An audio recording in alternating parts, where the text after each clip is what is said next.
Paano kung sabihin kong may mga sikat na artista sa Pilipinas na owner ng malamansyon na bahay sa tuktok ng bundok, container house na parang Pinterest board at bahay na mala private resort na pagmamay-ari ng ilan sa mga sikat na celebrities ngayon? Welcome sa part 4 ng ating PH Top List series na Top 10 Pinakamagandang Bahay ng mga Artista sa Pilipinas. Dito natin malalaman ang mga tahanang hindi lang basta maganda, kundi puno ng personalidad, emosyon at mga kwento ng tagumpay. Sa video na to, hindi lang tayo magtutour. Maglalakbay tayo sa iba't ibang estilo ng pamumuhay behind the glitz and glam. Ready ka na ba? Tara, simulan na natin to. Ngunit bago ang lahat, kung bago ka pa lang dito, huwag kalimutang i-click ang like and subscribe button at i-on na rin ang bell icon para updated ka sa mga bagong videos na punong-puno ng kaalaman. Salamat agad at welcome ka dito, new subscriber. At maging sa ating growing PH Headlines community, maraming salamat po. 10. Kyra Ballinger. Isa sa mga pinaka-interesting celebrity spaces ngayon ay ang 3-story home na tirahan ng young actress at former PBB housemate na si Kyra. Sa isang Instagram post taong 2021, matatandaang nagbahagi siya ng snippets sa kanyang ipinapagawang bahay sa Dasmariñas na bunga ng kaniyang pinaghirapan. Nagbahagi naman siya ng kaniyang house tour vlog sa YouTube channel ni Karen Davila, June 2025. Tatlong palapag ito, pero ang third floor lang ang ipinakita niya dahil ito ang personal space ng dalaga at siya lang ang nakatira rito. Pagpasok pa lang namangha ang journalist dahil sumakay muna sila ng elevator bago makarating sa itaas. Hindi raw ito luho, kundi functional feature para sa kanyang ina. Pag-akyat sa third floor, bubungad ang malinis at modernong space na disenyo mismo ng aktres. Dito makikita ang minibar area at very aesthetic na sala. Makikitang simple ito pero functional. May L-shaped detachable sofa at beanbag na nagsisilbing coffee table. Sa isang bahagi ng pader, nakadisplay ang kanyang movie posters at personal artworks dahil isa pa sa mga talent ni Kyra ay ang pagpipinta. Ilan sa mga nakadisplay ay oil and acrylic pieces niya, kabilang ang isang peacock artwork na proud niyang ipinakita. Mula sa lounging area ay ang papasok ng kaniyang bedroom. Sabi pa ni Karen, para umanong showroom sa IKEA ang vibe ng kwarto ni Kyra. Makikita ang malawak na carpeted floor at shelves na may stuffed toys at personal items. May sarili rin siyang terrace sa kwarto. Isa pa sa impressive na bahagi ng third floor ay ang napakalaking bathroom na halos kasing lawak na ng isang buong kwarto. May shower area, toilet, sink at bathtub. 9. Pokwang.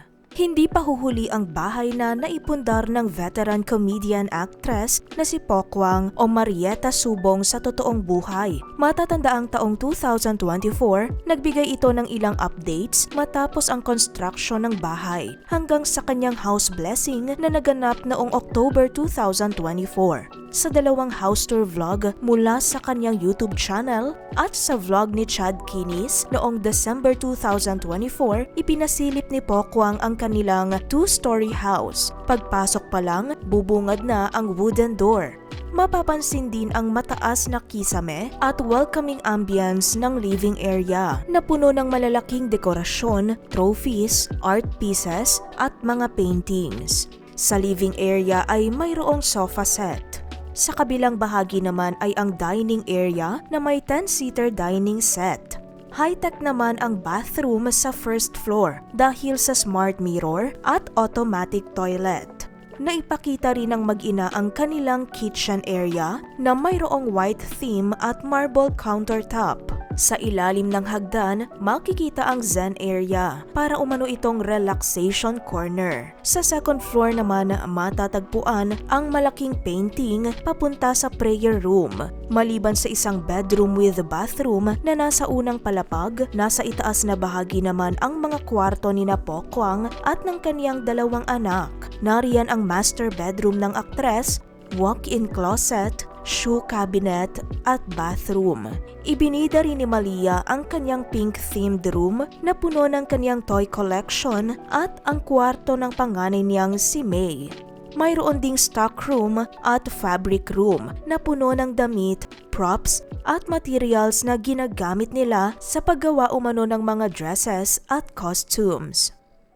8. Sylvia Sanchez. Sunod naman sa listahan ang napakagandang rest house sa Batangas na inakala ng marami ay kay Angeline Quinto, pero kalaunan ay nalaman ng lahat na ito pala ay pagmamay-ari ni Sylvia Sanchez. Sa unang bahagi ng vlog, kunwari ay ipinakilala ni Angeline na sa kanya ang property. Ngunit sa dulo ng video, ibinunyag niya na prank lang pala ang lahat. Pagpasok sa property, unang ipinakita ang spacious area na may koi painting. Makikitang airy ang lugar dahil sa lawak nito. Mula rito, lumabas siya sa malaking veranda na talagang highlight ng bahay. Tanaw ang mga puno, sariwang hangin at sa ibaba ang malawak na swimming pool. Isa sa mga kwartong ipinakita ay ang dating gamit ni na Sylvia at ng pamilya niya. Simple, cozy, may altar at may personal touches na halatang pinaglaanan ng pamilyar na warmth ng pamilya ng aktres. Pagbaba pa nila, naroon ang rooms para sa staff at guests, maging ang pantry area. Malapit dito ang dining area kung saan nabubuo ang salo-salo at bonding moments. At tanaw mula rito ang pool area. Sa huli, kwelang ni-reveal ng singer-actress na nakigamit lang talaga sila sa bahay na ito. 7. Piolo Pascual. Isa sa pinaka-stunning celebrity properties sa bansa ang pag-aari ng ultimate heartthrob na si Piolo. Nakatayo ito sa tuktok ng bundok kaya hindi basta-basta nararating ng sasakyan ang kanyang napakalawak at napakagandang sanctuary. Sa isang YouTube vlog ni Dr. Vicky Bello taong 2021, bumisita siya sa tinawag nilang Hilltop Mansion ni Piolo sa Batangas. Makikita mula sa vantage point ng bahay ang Oriental Mindoro at Sombrero Island at ayon sa kanya, nasa gitna raw talaga ng bundok nakatayo ang buong property. Isa sa mga personal touches sa bahay ni Piolo ay ang kanyang koleksyon ng furniture na galing pa sa Mountain Province. Ipinakita rin ng aktor kina Vicky at Hayden ang iba't ibang bahagi ng kanyang hilltop mansion at kung saan siya madalas magmuni-muni mag-isa. Naroon din ang yoga deck, sunset bar, jacuzzi at ang 25-meter pool na matagal na niyang pangarap. Paborito niya ang trellis area dahil dito siya nagme-meditate. Sa gilid naman ng property, makikita ang maliit na basketball court at ang mini farm kung saan sila nagtatanim ng gulay. May poultry din sila at karamihan ng manok ay nasa pag-aari nilang farm sa ibaba ng property. Hindi rin nakaligtaan ni Piolo na ipasilip ang kanyang bedroom na under construction pa noon. Ayon kay Dr. Vicky Bello, ramdam daw niya ang positive energy sa lugar. 6. Jeneline Mercado at Dennis Trillo. Isa pa sa pinaka-cozy at thoughtfully designed na bahay ng mga sikat sa Pilipinas ay ang container house ng kapuso celebrity couple na sina Jeneline at Dennis. Nakatayo ito sa suburban area sa Tanay Rizal kaya naman makapigil hininga ang tanawin sa kanilang compound. Ang property ay may modern meets warm vibe. Sa isang YouTube vlog ni Karen Davila taong 2024 at sa mismong YouTube channel nila taong 2023, mapapanood ang house tour vlog ng couple. Sa living area, agaw pansin ang malalaking bintana na nagbibigay ng natural light at nagpapaganda sa colored walls at wooden flooring. Agad naman itong pinuri ng broadcast journalist at sinabing para raw siyang nagbukas ng Pinterest dahil sa very aesthetically pleasing na interior design. May mix ng modern at classical furniture pieces na nagdadagdag ng character at cozy touch. Open at airy naman ang kusina pero functional. White cabinetry, granite countertops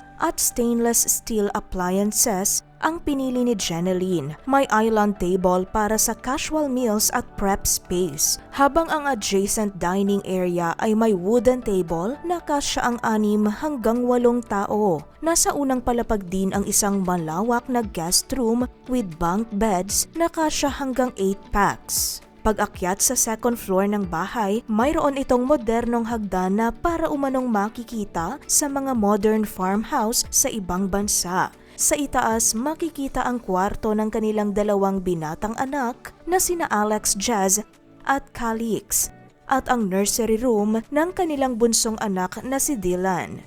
Neutral tones, built-in closets at soft lighting ang dominant. Nariyan din ang master bedroom na konektado sa main house deck na may relaxing ambience. Dito raw sila madalas magpahangin at mag-chill dahil sa napakagandang view. Sa isang bahagi, matatagpuan ang sauna. Perfect ito sa malamig na klima ng Tanay. Ilan sa highlights ng bahay ay ang outdoor area, kung saan matatagpuan ang kanilang outdoor dining area na may dining table na good for 10 packs. Mayroon ding isang bukod na guest house na kumpleto na sa mga kagamitan, at ang kanilang greenhouse na may iba't ibang tanim na gulay at prutas, kung saan ang ama naman ng aktor ang hands-on dito.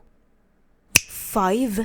Isabel Ortega. Mamamangha ka naman sa ganda ng bahay ng young actress na si Isabel. Ang malawak na one-story family home nito sa La Union ay may rustic design na heavily inspired by modern Balinese na may halong Filipino elements. Pagpasok sa property, makikita ang bamboo sala at koi fish pond. Sa entrance ng bahay, bubungad ang wooden sculpture at ang kanilang family picture. Halos lahat ng furnitures at art pieces sa loob ay gawa sa solid wood na likha ng local artisans. Makikita rito ang unang living area na siyang madalas nilang tanggapan ng bisita. Sa isang bahagi naman ay may isa pang set ng living room na may 2 sofa, kung saan dito raw madalas mag-siesta time si Isabel. Sa tapat nito ay ang main dining area na may wooden dining set. Napakalawak rin ng kanilang lanay, kung saan dito sila madalas mag-entertain ng guests. May mga nakahilerang wooden furnitures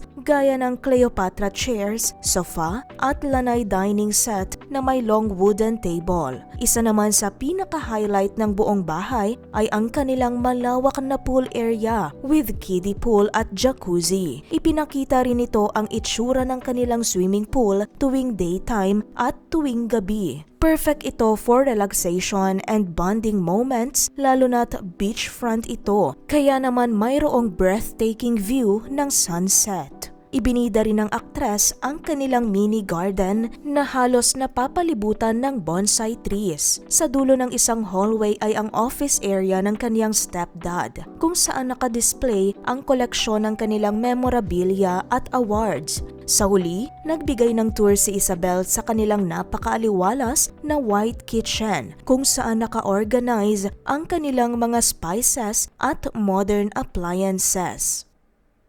4. Sofia Andres. Agaw atensyon sa madla ang aesthetic home ni Sofia sa Lipa, Batangas. Sa house tour niya kasama si Karen Davila, May 2024, mas nakita ng publiko kung gaano kapersonal ang bahay na ito, hindi lang bilang tirahan, kundi bilang simbolo ng pagmamahal niya sa kanyang pamilya. Pagpasok pa lang, bubungad ang maaliwalas na ambience ng bahay. Kakaiba ang aesthetic ng bahay dahil Scandinavian at wabi-sabi ang naging inspo niya sa interiors, at may blend ng American colonial exteriors. Malinis, calming at puno ng natural textures. Kahit ang mga bahagi na kadalasang nilalagyan ng glass, pinili ni Sofia na gawing cement finish para mas madali itong linisin at mas pasok sa minimalist look na gusto niya. Maraming malalaking bintana ang bahay at mataas ang kisame. Gusto raw nito ng malaking kusina, kaya pinalawak nila ang buong area na may white and marble finishes. Maging ang dining at living spaces ay pinasadya para sa functionality. Isa sa mga standout pieces sa bahay ay ang tinawag niyang Monay Sofa, isang custom-made local piece na obra ng kanilang architect. Maging ang dining table at mga upuan ay pawang custom at handcrafted. Makikita rin na ginawang dekorasyon ang personal paintings na Sofia. Sa veranda, resort vibe ang dating dahil sa French doors na pangarap talaga ni Sofia. Maliwanag, presko at open ang space. Sa second floor, makikita ang mini sala na may malaking bintana. Matatagpuan din dito ang 3 kwarto kabilang ang kanilang very comfortable bedroom with terrace na may overlooking ng village. Bilang breadwinner ng pamilya, lahat ng ito ay nagmula sa sipag at tiyaga sa pagtatrabaho mula pa sa kanyang murang edad. 3. Angel Locsin. Bilang isa sa pinakasikat na aktres sa kanyang henerasyon, paniguradong marami ang curious kung gaano nga ba kagarbo at kaganda ang bahay ng aktres. Sa 2 part ng kanyang house tour vlog noong 2021 kasama ang mister na si Neil Arce, dito makikita kung paano nila ipina-renovate ang isang luma pero solid at napakalaking bahay para maging mas maaliwalas at bumagay sa kanilang style. Pagpasok ng property, bubungad ang front door na may kakaibang disenyo na gawa sa kahoy. Sa loob ng bahay, makikita ang signature art piece na nakuha nila mula sa online art fair, kasama ang ilang local artworks na nagbibigay ng welcoming vibe. Diretso ito sa living area na pinaganda ni Angel. Nariyan ang mga furnitures at mga decorative accents. May malalaking glass windows kaya through and through ang natural light at open airflow. High ceiling din ito. Katabi ng main living room ay ang den na isa sa pinaka-cozy na space sa bahay.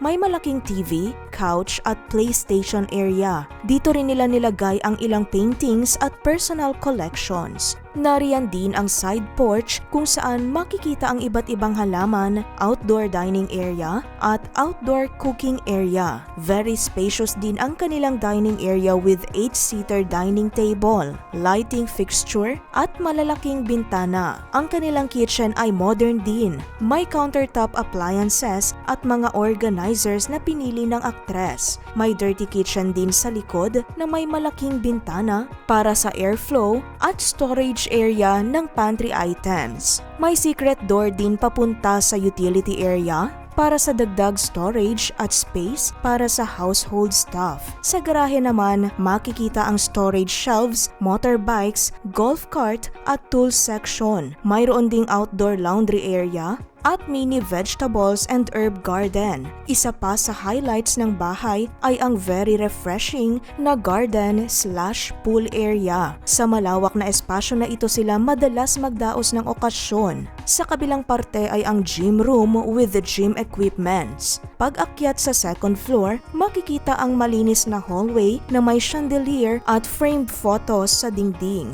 Nandito rin ang malaking shoe cabinet na puno ng rubber shoe collection ng aktres, linen storage at medicine cabinet. May guest room din na may sariling bathroom at entertainment corner. May mess room with sofa beds, furnitures at old posters. May separate office nook din si Angel.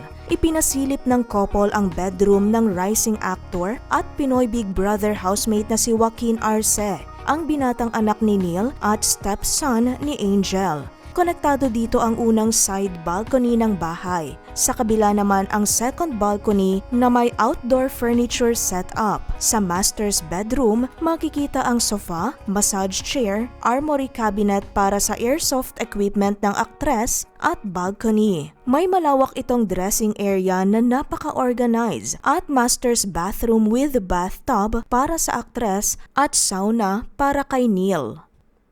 2.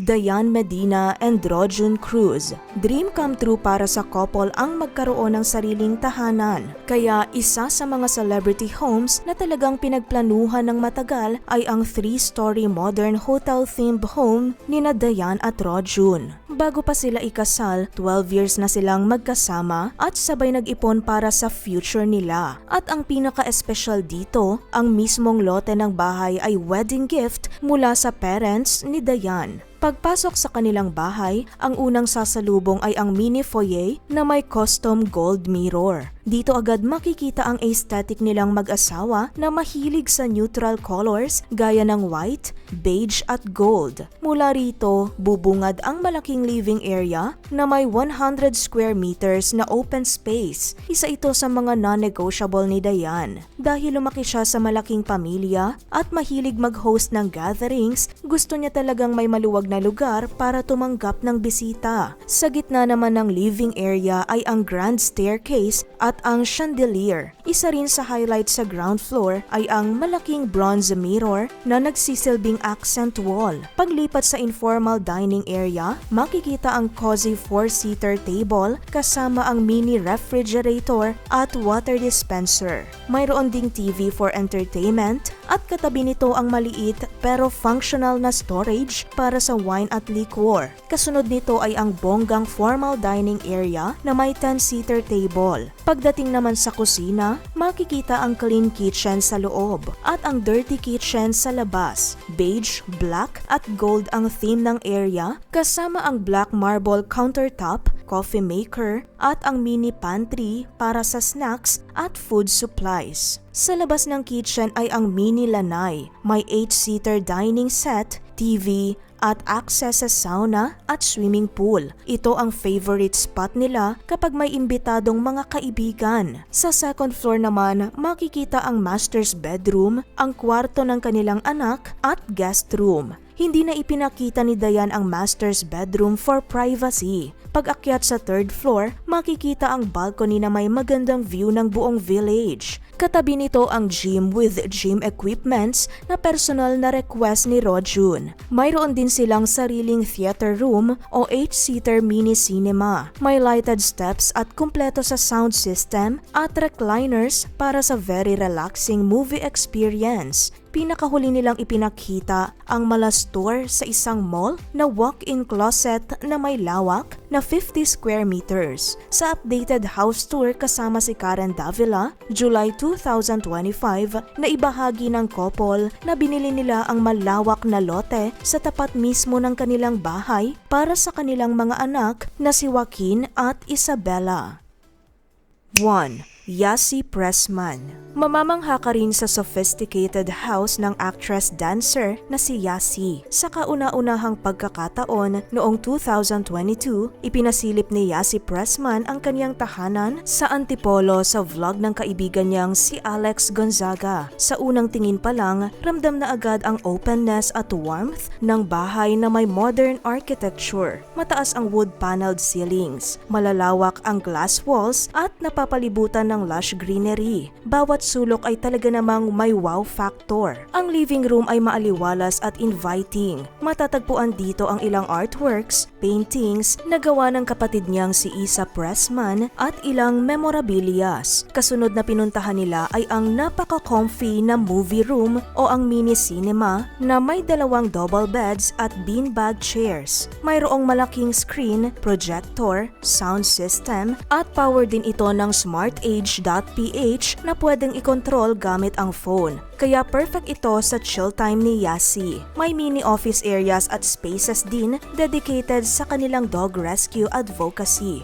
Ang open plan kitchen at dining area ay may 10-seater table at warm lighting na nakadisenyo para sa gatherings at shared meals. Sa guest areas naman, makikita ang magkahalong modern touches at sentimental items. Sa buong bahay ay may 4 na bedrooms, 4 na bathrooms at 6 na beds. Bawat isa ay may kanya-kanyang charm at design. Ang isang kwarto ay may 4 na guest capacity. May 2 double beds at sariling bathroom. Ang isa namang bedroom ay may queen bed at private ensuite. Isa naman sa nakakamanghang parte ng bahay ay ang mala-resort na pavilion area. Ito ang expansion ng property. Dating vacant lot ito. Ngayon ay isa ng multi-use space na mala-mini resort. Dito rin matatagpuan ang custom gym at lounge spots. Ang geometric roofline at stone accents ang bumabalot sa poolside lounge. Sa gabi, nagbibigay ng magical glow ang fairy lights na nakasabit sa hardin. Ang swimming pool ay may optional heater at may jacuzzi. May customized sauna rin at outdoor glass bathroom with bathtub na powered by Alexa dahil meron itong on and off privacy feature. Nariyan din ang rock climbing wall,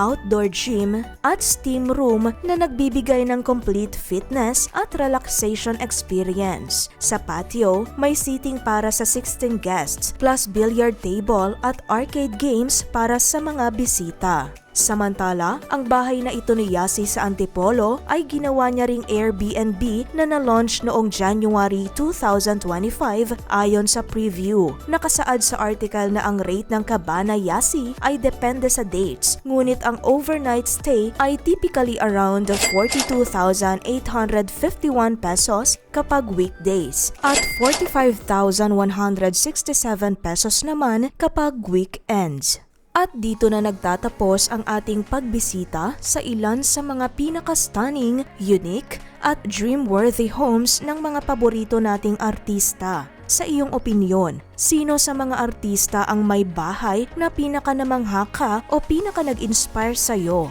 Comment down below at sabihin sa amin kung alin sa mga ito ang gusto mong tirahan para sa iyong ultimate dream house experience kung mabibigyan ka ng pagkakataon. Ikomento mo na rin ang opinion mo tungkol sa topic na ito at kung may karagdagan kang impormasyon o kaya naman ay may nais kang isuggest na topic. Kung nagustuhan mo ang ganitong klase ng video, huwag kalimutang i-like upang magsilbing signal sa amin na gumawa pa ng mga ganitong video. Kung gusto mo pang matuto ng ganitong informative content, make sure na nakasubscribe ka na sa channel na to. I-click na rin ang bell icon dahil ito ang pinaka-the best way para masuportahan ang ating munting channel. At dyan na muna nagtatapos ang ating video. Hanggang sa susunod nating talakayan, stay informed at stay curious. Salamat sa panonood, ka PH Headlines.